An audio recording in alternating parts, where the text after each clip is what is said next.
Hey mga mare, samahan nyo nga kami sa kaganapan namin ngayong araw dahil nga kaarawan nga ngayon ng aking bunso, kaya naman hayan, ipinasyal nga namin ang dalawang batuta.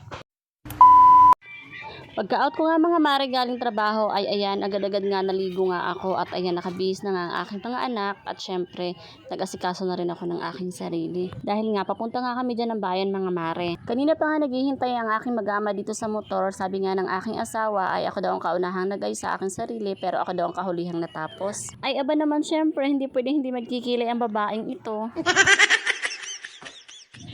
Sa bahay nga talaga dapat ako mga mare maghahanda ng para sa birthday na anak ko. Syempre, napaglaanan ko na yun ang budget. Pero dahil sa hindi inaasang pangyayari, kaya napunta na lang sa pamamasyal ang aking pamilya.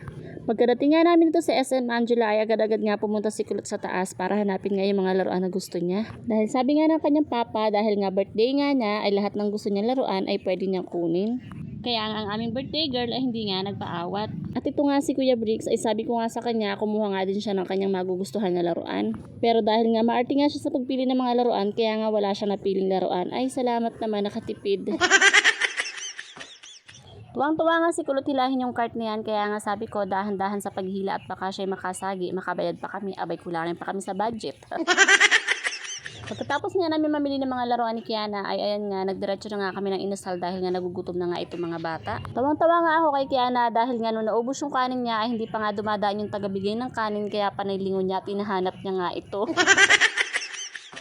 At kung hindi na nga makahintay ay ayan, agad na nga pinuntahan si Kuya. Kuya, pagpasensya mo na itong batang si Kulot, talagang malakas kumain itong babae na to. Ayaw, di ma. At eto na naman nga, bigla nga nauhaw, kaya nga hihingi nga daw siya ng tubig. O diba, nakakahiyang kasama tong babae na to talaga.